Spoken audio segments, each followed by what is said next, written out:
The women's 400-meter dash. Indoors last year in 2017, it took 52.79 to qualify for the NCAA Championships. It's not as stacked, I think, this year, so it might be a little bit slower, but so I think, if you run 52 anything this year, I feel like, but it's early in the season, I feel like you're going to make it. Kendal Ellis, she's the top returner. Her PRs are 51.07 and 50 flat that she ran outdoors. Indoors, she ran 51.07. Outdoors, she ran 50 flat. She got second in indoors in 2017. Outdoors, she got third. She got third also in the at USACF track and field the USACF track meet, which got her to be on the IAAF World Championship team for the United States in 2017. So Kendal Ellis, she's clearly is a big meet performer, and she's a top returner for the 400. So I think she's going to be leading the way for the 400 this year. We have Mclaughlin, the Kentucky freshman phenom. Her PRs are 51.61 indoors. She's never really run much of the 400 outdoors.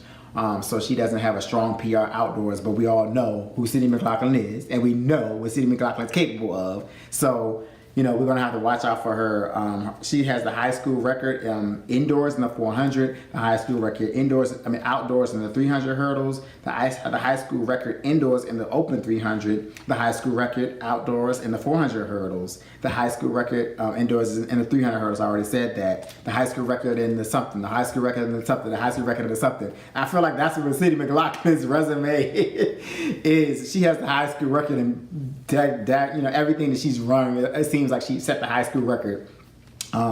She came in and already has run 36.12, which bettered her high school PR in the 300, open 300 a couple of weeks ago. She's a 2016 Olympian. What can I say about her? Oh my God. But, for her to run 51.61 indoors in the 400, I feel like if she focuses, I don't know if they're going to even put her in the 400 this indoors, but if they do put her in the 400 this indoors, I feel like she definitely can run faster than 51.61. Can she beat Kendal Ellis? That's going to be a tall task. Kendal Ellis has the speed and has the experience. I don't know if Sydney is used to someone running with her indoors in the 400. It's a little bit strategy involved, more strategy than the outdoor 400. So that'll be interesting. But if anybody can do it, if anybody can beat Kendal Ellis, it will be Mclaughlin. If she runs the 400, who knows if she even runs the 400? She can run so many different things and be competitive in it at the NCAA level that you just never know what Kentucky is going to focus her on this year. So if she runs it, man, that'll be a great, amazing race. Also, we have Sharikka Bennet from Florida. Her PRs are 52.07 and 51.6 indoors and 51.67 outdoors. She was 11th indoors and 5th outdoors in the 400. So Sharikka Bennet, she was consistent last year. So we'll look to see if she continues to improve. We have Zola Golden from Texas. Her PRs are 52.12 indoors and 52.02 outdoors. Indoors, she got 7th in the 400. So Zola Golden has made the finals already. We also have McKenzie Dunmore, the sophomore from Oregon. Her PRs are 53.10 indoors and 51.42 outdoors. She got 9th outdoors. She barely missed the finals outdoors. So she's one of the top returners this year. So I look to her to make the finals both indoors and outdoors. We have Javein Reed from Texas A&M. She's a sophomore. She's run 53.56 indoors and 51.52 outdoors. She had a really good outdoor year last year as a freshman, just like McKenzie Dunmore did. So she got 8th. She did make the finals. She got 8th outdoors in the 400. At NCAA's. Takira Robertson from Alabama, she's a sophomore. We have 3 sophomores here that all ran 51 outdoors, so that says a lot. We're gonna watch out for them. She's running 51.37 outdoors. She didn't even run the 400 indoors. I think they discovered her 400 talent when she's running the 4x4 for them, and they're like, oh wow, hold on, we need to put you in that 400. And she ended up running 41.37 because she was kind of focusing on the 60 and the 200 last indoor season. And then outdoor, they transitioned her to the 400 and then paid off well. She ran 51.37. She got 12th outdoors, but she was a rookie in the 400, open 400. So once she gets used to that, running that 400, I think that, she's definitely going to be one to watch out for. Also, we have Brittany Ellis from Miami. She's ran 52.19 and indoors and 51.66 outdoors. She got 8th in the 400 indoors in 2017, so she made the finals indoors. She's run 51.6 outdoors, so she has the ability to make the finals. So we'll look out for Brittany Ellis from Miami. The dark horses, we have Hannah Waller from Oregon. She's a sophomore. She has PRs of 53.85 indoors and 52.34 outdoors. Her PRs are not as strong as the other sophomores that are in her year.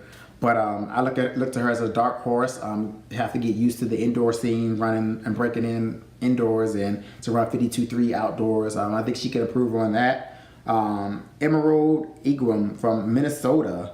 She has PRs of 52.73 and 51.99, so she's already broken 52 seconds outdoors in the 400, and she's run 52.73 indoors. So we'll look to see if she can be a title contender, not a title contender, if she can be a qualifier, an NCAA qualifier this coming year. Now, Asia Robertson from Tennessee Tech, she's run 53.20 and 52 flat outdoors. So she's right there on the cusp of breaking into that top tier as well. She's already run 54.01 indoors. She's run in December already, so she's on target to run to PR for the run 54.01 already. So the women's 400 is going to be an interesting year for the women's 400. Last year we had Chris-Ann Gordon win outdoors, and indoors we had Shakima Wimberly win a tight race between her and Kendal Ellis. So they don't have, it's not as top heavy. Last year you had Chris-Ann Gordon, Shakima Wimberly, and Kendal Ellis all running 50-point consistently, and it's not as top heavy as last year. So I feel like Kendal Ellis is definitely the leader of the pack. But with Sydney McLaughlin coming in, you just never know what's going to expect. So I'm looking forward to the women's 400 this season. We'll see how it goes. I'll definitely keep you posted throughout the season. All right, jumping to the women's 60 and 100 meter hurdles. This event is so deep. I mean, for the U.S. it's deep. For the collegiate scene it's deep. For high schools it's deep. Man, the women's 60 and the 100 meter hurdles is so hard to qualify for, so hard to win. It could be a different winner any given day of the week. Last year it took 8:13 to qualify indoors in 2017. Starting off, Jasmine Camacho-Quinn from Kentucky. She has PRs of 8:02 and 12:58. Jasmine Camacho, she got 7th indoors in 2017 outdoors. She got 2nd in the 100 hurdles outdoors.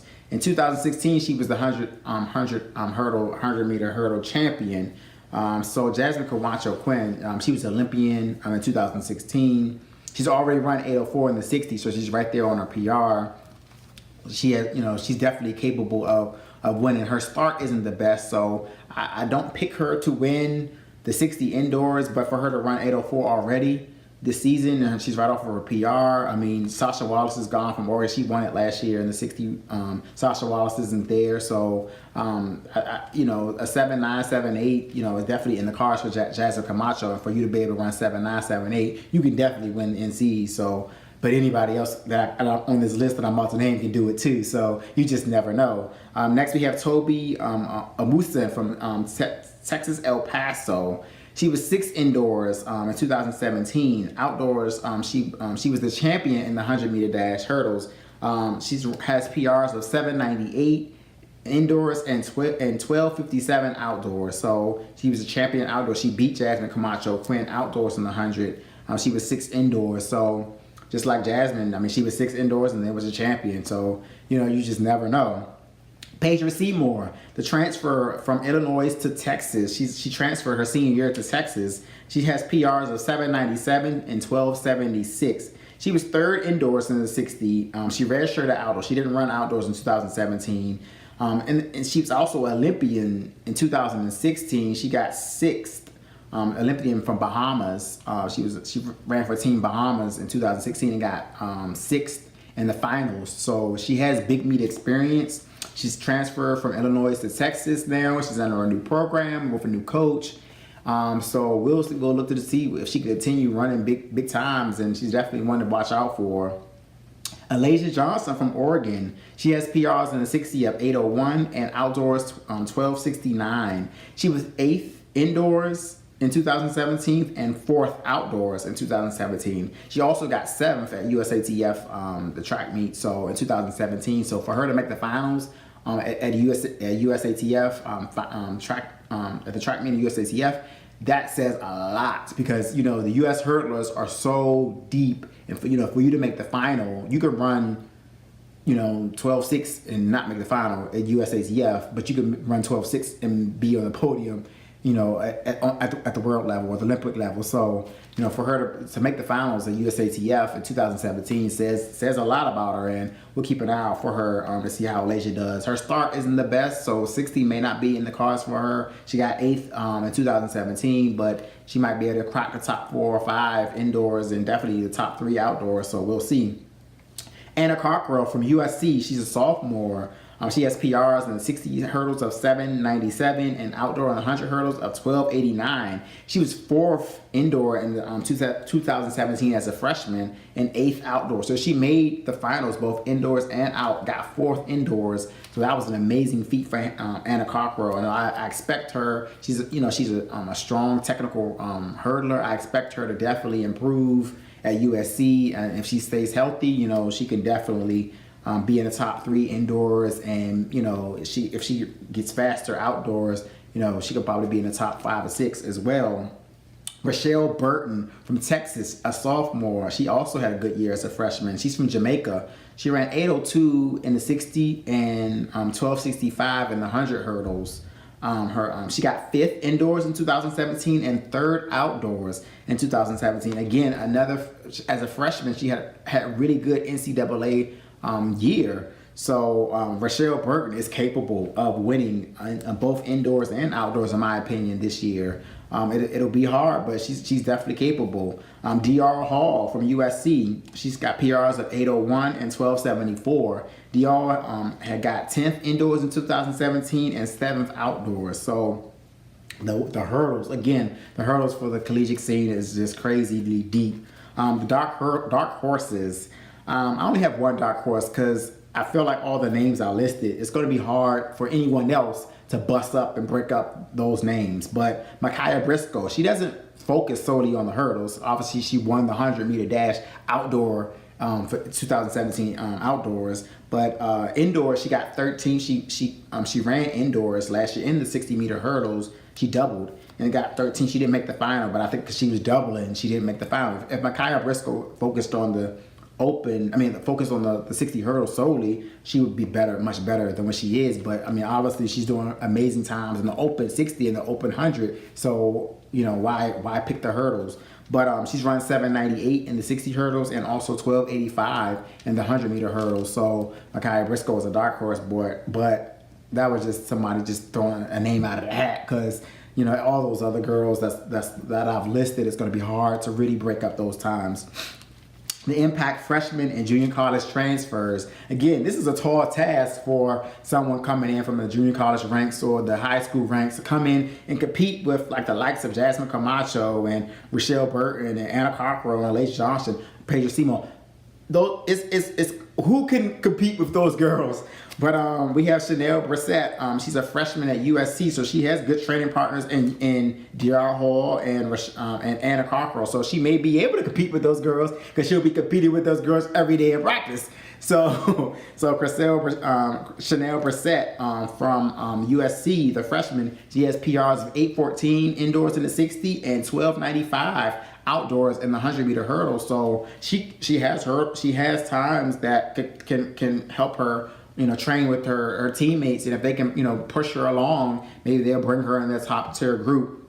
We have Tara Davis from Georgia, the freshman phenom. If anyone's capable of doing it, for competing and breaking up those top tier girls, Tara Davis, in my opinion, is going to be the one. She's also just like Chanel Brissett. They match PRs. She has PRs of 8:14 and 12:95 out of high school. So, but Tara Davis is an amazing talent out of California.